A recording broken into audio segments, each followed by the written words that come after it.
এটা তো পরীক্ষিত সত্য। আমরা নিজেদেরকে হিন্দু বলে গর্ব অনুভব করি, যেটা স্বামী বিবেকানন্দ বলে গেছিলেন।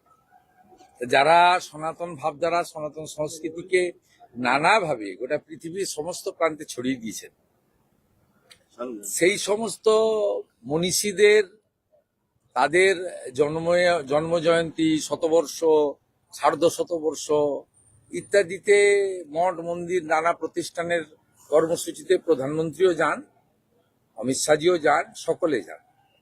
অতএব এটা নিয়ে রাজনীতি খোঁজার কোনো কারণ নেই।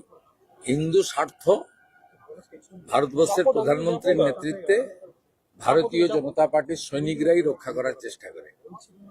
আর পশ্চিমবাংলায় বর্তমান যে অবস্থা, এই অবস্থার পরিপ্রেক্ষিতে সমস্ত হিন্দু সমাজকে একজোট হওয়ার প্রয়োজন রয়েছে। শুধু ভারতীয় জনতা পার্টিকে ক্ষমতায় আনা বা সরকার বদলের জন্য নয়, যে গীতার প্রচার প্রসার মায়াপুর থেকে গোটা পৃথিবীতে ছড়িয়েছে। আজকে অমিত শাহজি তার বক্তব্যে বলেছেন যে আমি ভারতীয় জনতা পার্টির সর্বভারতীয় সভাপতি হিসেবে এবং স্বরাষ্ট্রমন্ত্রী হিসেবে বিভিন্ন রাজ্যে আমি যাই, সেখানে এক একটা রাজ্যে একাধিক ভাষাও রয়েছে। তার বিভিন্ন ভাষায় গীতা, তার মুদ্রণ এবং প্রচার, এটা ইসকনের দ্বারাই হয়ে এসছে, তিনি প্রকাশ্যে বলেছেন। এবং তিনি বলেছেন যে ভারতবর্ষের যশস্বী প্রধানমন্ত্রী নরেন্দ্র মোদী যখন কোনো ফরেন ডিগনিটারিজরা আসেন, president, prime minister, external affairs মিনিস্টাররা দেশে আসেন, তাদেরকে গীতা দিয়ে তিনি স্বাগত জানান। তাই স্বাভাবিকভাবে গীতাতে একটা বড় কথা লেখা আছে, ধর্ম রক্ষতি রক্ষিত। ধর্ম রক্ষা করার সময় এসেছে বাংলার হিন্দুদের। ধর্ম রক্ষা করতে গেলে এখানে হিন্দু স্বার্থ যারা রক্ষা করে তাদেরকে ক্ষমতায় আনতে হবে। নইলে 550 কিলোমিটার সীমান্ত, বাংলাদেশ সীমান্ত বেড়াও দেওয়া যাবে না, আর এই মৌলবাদী জঙ্গিবাদ জামাতের অনুপ্রবেশও রোখা যাবে না। আপনাদের এই যে পাল্টা যে জগন্নাথ মন্দির, মহাকাল মন্দির, এগুলো কি কোনো প্রভাব পড়বে? প্রথমত বলি, জগন্নাথ মন্দির পুরীধামই হয়। আপনারা বারে বারে বলেন এটা একটা আর্টিফিশিয়াল কেন বলছি? প্রথমত, সায়েন্স সিটিতে একটি সারাদিন ব্যাপী সিম্পোজিয়াম হয়েছিল রাষ্ট্রীয় স্বয়ংসেবক সংঘের শতবর্ষে। সেখানে একটি পপুলার পোর্টাল ইউটিউবারের একজন প্রশ্ন করেছিলেন রাষ্ট্রীয় স্বয়ংসেবক সংঘের সরসংঘ চালককে, যে সরকারি অর্থে কি হিন্দুদের মন্দির নির্মাণ করা যায়?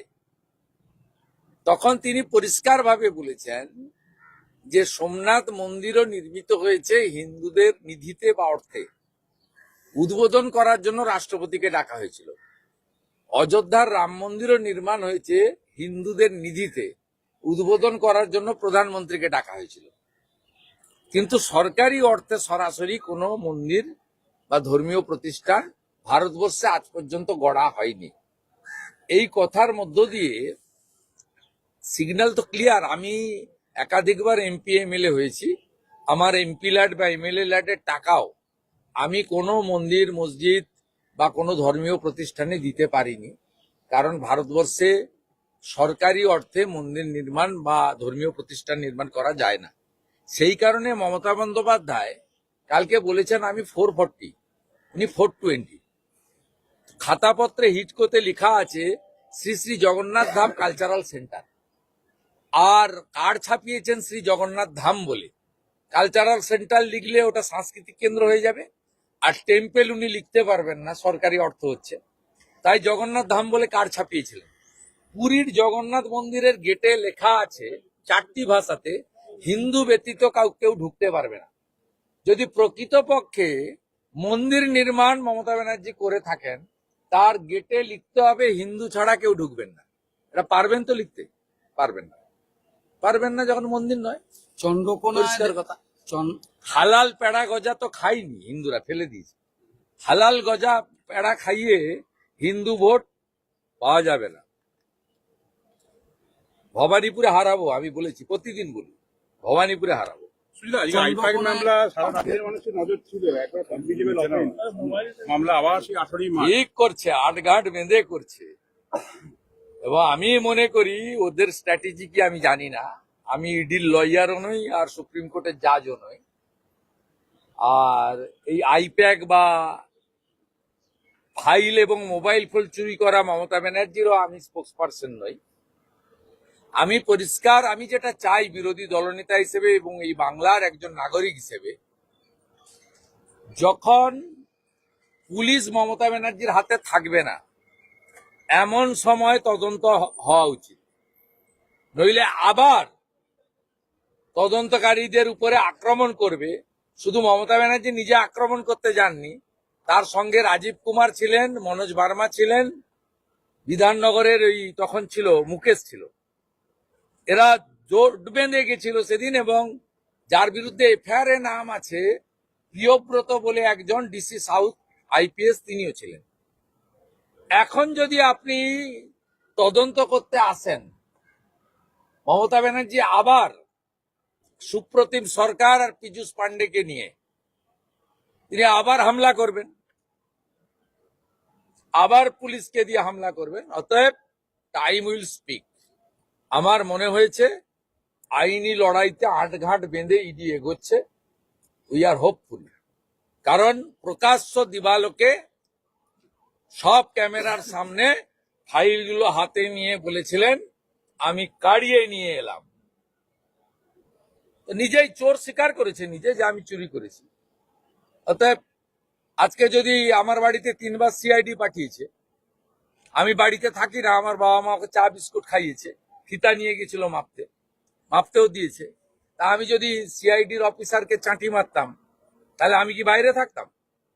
এ দেশের আইন সবার জন্য সমান, এক যাত্রায় পৃথক ফল হতে পারে না। অন্য লোকের ক্ষেত্রে যা হয়েছে, যেমন শাহজাহান ইডির উপর হামলা করেছে, জেলে পড়ছে, মমতা ব্যানার্জিকেও একইভাবে আইনের আওতায় আনা উচিত।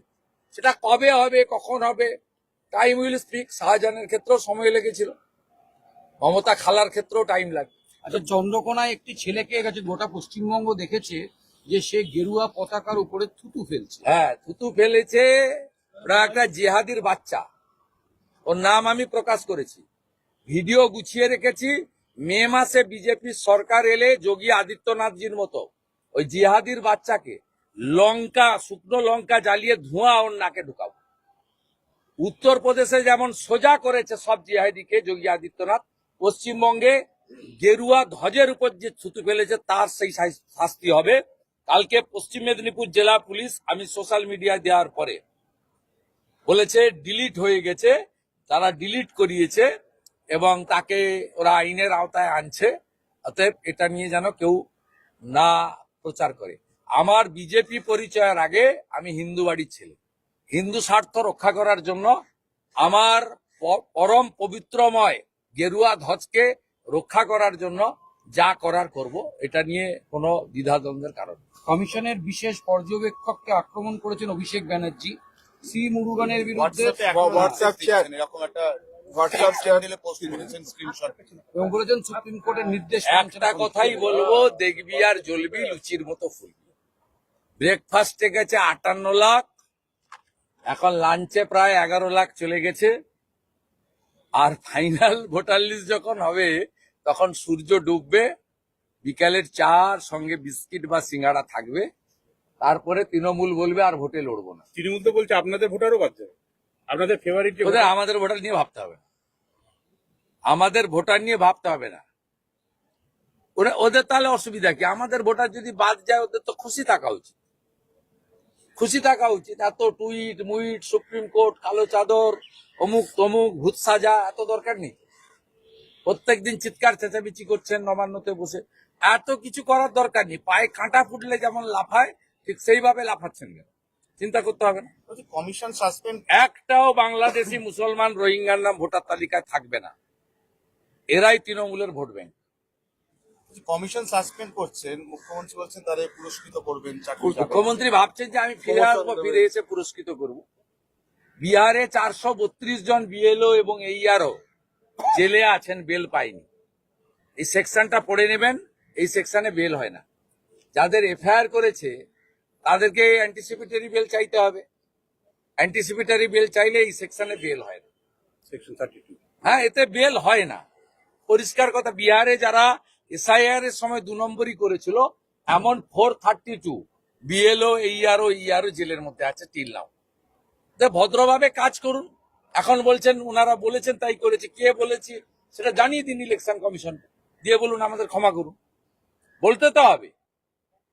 ডিএম যদি অরবিন্দ মিনা বলে থাকে তার নাম বলতে হবে, ক্যানিং এর বিডিওকে, এইআরওকে। আর অরবিন্দ মিনাকে বলতে হবে আমাকে নন্দিনী চক্রবর্তী বলেছে, নন্দিনী চক্রবর্তীকে বলতে হবে আমাকে মমতা ব্যানার্জি বলেছে। বলতেই তো হবে, যতক্ষণ না বলছে ছাড়ার কোনো জায়গা নেই। হুমায়ুন কবির আজকে দুরকম কথা বলেছে, বলেছে তার কাছে আরাবুল গিয়েছিল, উনি আরাবুলকে বলেছেন আগে জয়েন করুন। আর তৃণমূল নাকি হুমায়ুনের জামাইকে প্রার্থী করার জন্য প্রস্তাব দিচ্ছে। না, আমি এসব ব্যাপারে জানি না, আমার জানার দরকার নেই। আমার একটাই কাজ এবং প্রার্থনা, বিজেপি সরকার হবে, বাবরের নাম মুছবো, আচ্ছা, আর একটা হিন্দি বাবরের নাম মুছে দেবো। সুজিত, একটা লাস্ট প্রশ্ন। কোনো বাবরের নাম কোথাও লেখা থাকবে না পশ্চিমবঙ্গে, পরিষ্কার কথা। শুধু বাবর নয়, আকবরের নাম, শাহজাহানের নাম, জাহাঙ্গীরের নাম, হুমায়ুনের নামও থাকবে না। এরা মোগল পাঠান, এরা এসেছিল মন্দির ভাঙতে, মা বোনের ইজ্জত দিতে, হিন্দুদেরকে মুসলিম ধর্মে কনভার্ট করতে। এদের নাম নিশান বিজেপি আসার পরে রাখতে দেবো। সুজিত, একটা একটা হিন্দি বাইট লাগবে চন্দ্রকোনা। আমি একটা লাস্ট প্রশ্ন। কলকাতায় করে বিচারপতি রায় চট্টোপাধ্যায় একটা রায় দিয়েছে, 2010 সালে বাম শিক্ষামন্ত্রী তিনি তার ক্ষমতার অপব্যবহারকে এমন চাকরি দিয়েছেন, রাজ্য সরকার বলেছে এই পুরো বিষয়টা তদন্ত করতে। পার্থ দেব বা সুদর্শন রায়চৌধুরী কেউ একটা ছিলেন এবং সেক্রেটারিয়েটে চাকরি দিয়েছেন এডুকেশন ডিপার্টমেন্টে। আপনার জন্য সেই 2000 ক্ষমতা তাও রাখেন থাকলে হবে, তদন্ত করবেন। কিন্তু রাজ্য সরকারের তদন্ত, তারা তো সিপিএম এর বিরুদ্ধে তদন্ত করবে কিনা আমার সন্দেহ আছে। সিপিএম কে বাজারে ছেড়ে রাখলে, আমাকে 106 বার হাইকোর্টে যেতে হয়েছে।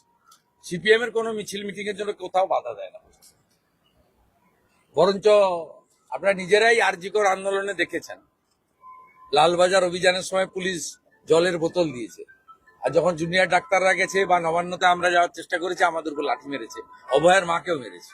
সিপিএম এর বর্তমান নেতারা অনেকে আবার তৃণমূলের পথে পা বাড়াচ্ছে। दादा एक हिंदी पे आज अमित शाह का सफर लेके क्या बोलेंगे? देखिए, हमारी जो मायापुर है और नवद्वीप है, इस श्री चैतन्य देव प्रभु से लेकर जितना भी गौड़िया वैष्णव समाज से लेकर हमारी जो गीता प्रचार प्रसार, उनका इंटरनेशनल हेडक्वार्टर है। वहाँ आज एक संत का जो कार्यक्रम उनका चल रहा है साल भर, श्रीला प्रभुपद का, गुरुदेव का, उनका बड़ा भव्य ये था। उसका पहले उन्होंने मायापुर में दर्शन किया, उनमें इस्कॉन का जय पताका स्वामी जी ने उनको स्वागत किया। उन्होंने निसंग देव से, राधा माधव से लेकर श्री प्रभु चैतन्य देव से लेकर श्रीला प्रभुपद तक सबका पूजन वंदन किया, आरती किया। उसका बाद एक 20,000 की वैष्णव समावेश, साधु संत समावेश में भाषण दिया। उसका भाषण सब में आ गया है। ये भाषण बहुत बढ़िया था। संत का, मनीषी का भूमि है बंगाल। यहाँ से स्वामी विवेकानंद, रामकृष्ण देव, जगत जननी मां शारदा मणि, यहाँ से हमारा श्री चैतन्य देव प्रभु से लेकर भारत सेवाश्रम रामकृष्ण मिशन से लेकर भागवत मठ से लेकर श्री नवद्वीप धाम से लेकर सब तीर्थभूमि यहाँ है। यहाँ दक्षिणेश्वर है, यहाँ कालीघाट है, यहाँ तारापीठ है, यहाँ तारकेश्वर बाबा महादेव का मंदिर है, मदन मोहन जी का मंदिर है। यहाँ ठाकुर नगर में ठाकुर धाम है, मुतुआ धाम। ये पूरा पुण्य भूमि है। इसके लेकर जो आया एक कार्यक्रम, रिलीजियस कार्यक्रम था। हम लोग साथ में थे, हमारे नेता का साथ। उन्होंने जिस मंच में जो बात बोलना चाहिए उस बात बताया। इसके साथ राजनीति का कोई संबंध। चंद्रकोना रोड में आज देखा कि एक लड़का भगवा, आज नहीं, 2 दिन पहले किया था, भागुआ के ऊपर उसको अपवित्र करने का काम किया। वो कल सोशल मीडिया में पोस्ट किया था। उसके बाद वहाँ का डिस्ट्रिक्ट पुलिस ने उनको पोस्ट डिलीट कराया। उनके खिलाफ कुछ कानूनी कार्रवाई करने का उन्होंने आश्वासन दिया, लेकिन कुछ नहीं करा। यहाँ हिंदू देव देवी, हिंदू ध्वज, हिंदू मंदिर और हिंदू साधु संत से लेकर गीता डिस्ट्रीब्यूशन के ऊपर भी आक्रमण होता है।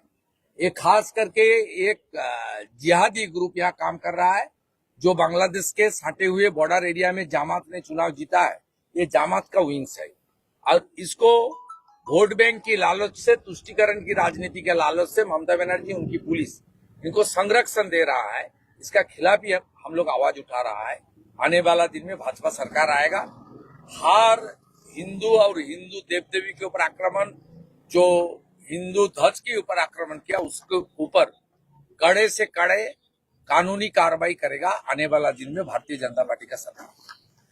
ভাঙড়ে বিস্ফোরণটা নিয়ে একটু বলি আমি। ভাঙড়ে বিস্ফোরণ একটা শওকত মোল্লা তার মতো ব্যাখ্যা দিয়েছেন, রাস্তার কাজের জন্য জাম ছিল, হয়তো ফুটো ছিল, বিড়ি ঢুকে বিস্ফোরণ ঘটেছে। দেখুন, ভাঙড়কে কোনোদিনই এই সরকার কন্ট্রোল করতে চায়নি, করতে পারেনি। নিজেদের গোষ্ঠীদ্বন্দ্ব, তোলাবাজি, কাটমানি, ওয়েটল্যান্ডের জায়গা দখল, জলাভূমি দখল, এলাকা দখল এবং সেখানে বিরোধীদেরকে একদম শেষ করে দেওয়া এবং পঞ্চায়েত নির্বাচনের আগে পরে লাগাতার কত খুন, নিজেদের দলের লোককে মেরেছে আপনারা জানেন। মুখ্যমন্ত্রী কিছুদিন আগে উনাদের দলের একজন নেতা মারা যাওয়ার পরে ভাঙড়কে, কাশীপুরকে কলকাতা পুলিশে অন্তর্ভুক্ত করেন। ওইটুকু জায়গার মধ্যে 3-4টে থানা তৈরি হয়। মনোজ বার্মা গিয়ে বড় বড় কথা বলেন যে ভাঙড়ে আর কিছু হবে না। আজকে আরেকটা তামান্না হলো কেন? যে ভোটাররা, এই মুসলমান ভোটাররা মমতা ব্যানার্জিকে ভোট দেন, সেই মুসলিমদের বাড়ির বাচ্চা, ছোট বাচ্চা সুরক্ষিত নয় মমতা ব্যানার্জির হাতে। তার কারণ মমতা বন্দ্যোপাধ্যায় শওকত মোল্লাদের চোখ দিয়ে ভাঙড়টা দেখেন। এটাই হচ্ছে আসল কারণ। এবং কলকাতা পুলিশে আসার পরেও ভাঙড়ের যে কোনো পরিবর্তন হয়নি, তার মানে কয়লাকে দুধে সিদ্ধ করলে কয়লার রং যে কালোই থাকে, আজকের ঘটনা সেটা আরেকবার প্রমাণিত। কিন্তু দাদা ছবিটা করতে দাও।